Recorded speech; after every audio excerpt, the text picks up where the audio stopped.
क्या तुम कभी सच में खुद से पूछते हो जो दुनिया सब कहती है, क्या वो सच में तुम्हारे लिए ठीक है? अगर तुम्हारा मन, तुम्हारा विवेक, तुम्हारी अंतरात्मा कहे ना, तो क्या तुम फिर भी मान लोगे? तुम्हें बचपन से यही सिखाया गया है, बड़े बोलते हैं, बड़े जानते हैं, उनके कहने पर मान लो। पिता कहने पर वही ठीक है, माँ कहने पर वही ठीक, गुरु कहने पर वही ठीक, दुकानदार कहेगा उसका साबुन अच्छा है, विज्ञापन दाता कहेगा उसका टूथपेस्ट सबसे बेस्ट है, सिनेमा वाला कहेगा वो ही असली कहानी है, नेता कहेगा उसकी ही राजनीति देशभक्ति है, और तुम्हें बताया जाता है कि तुम्हारा काम बस मानना है।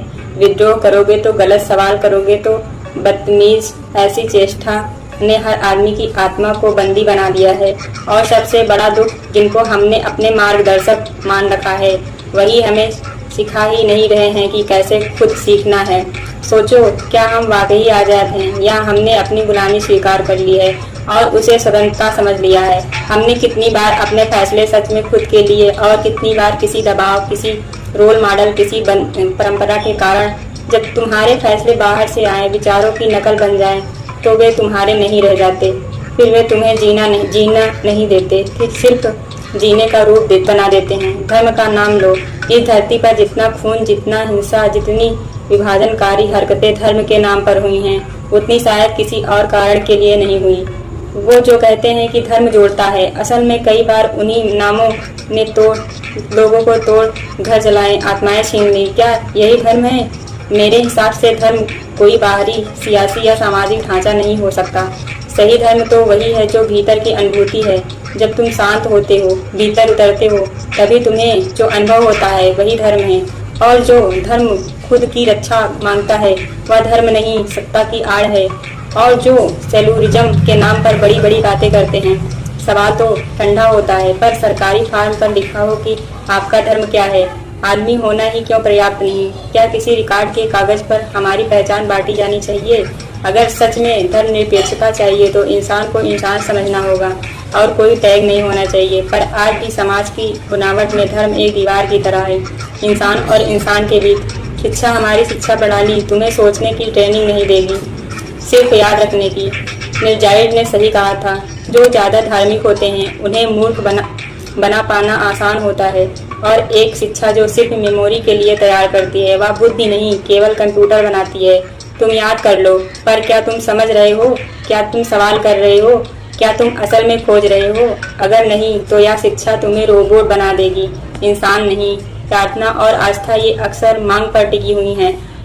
हम मंदिर जाते हैं, हम हाथ जोड़ते हैं, मांगते हैं नौकरी दे दो, बीमारी ठीक कर दो, मुकदमा जितवा दो। और जो प्रेम मांगता है, वह प्रेम नहीं हो सकता। कहावत सच है, जो देता है वही सच्चा होता है। प्रार्थना अगर मांग है तो वह स्वार्थ है। और मैं कहती हूँ, तुम आसमान में किसी को नहीं पाओगे जो तुम्हारी मनोकामनाएं तुरंत मनवाए। सच्चाई तुम्हारे भीतर है, आंखें बंद करो, भीतर उतर जाओ। वही जो ढूंढ रहे हो वो तुम्हारे अंदर ही है। स्वीकार्यता, क्या तुम खुद से प्यार करते हो? क्या तुम्हें अपने लिए इज्जत है, प्यार है और सम्मान? छोड़ दो। क्या तुम खुद को वैसे ही स्वीकार कर पाते हो जैसे तुम हो?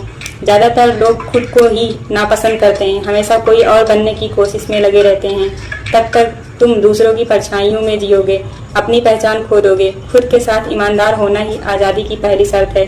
और जीवन को इतना गंभीर लेना क्यों? गंभीरता एक तरह की मानसिक जकड़न है। जिंदगी थोड़ी पल की है, इसका आनंद लो।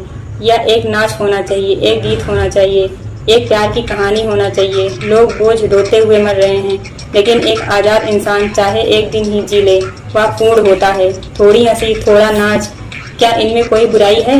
कभी कभी लगता है कि ईश्वर की अवधारणा हमारी कमजोरी का परिणाम है।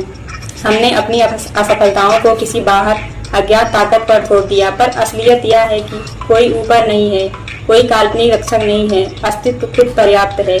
इसकी अपनी ऊर्जा, अपनी बुद्धि है। हमें बाहर किसी माध्यम की जरूरत नहीं, हमारे अंदर ही सब कुछ मौजूद है। तो अब क्या करोगे?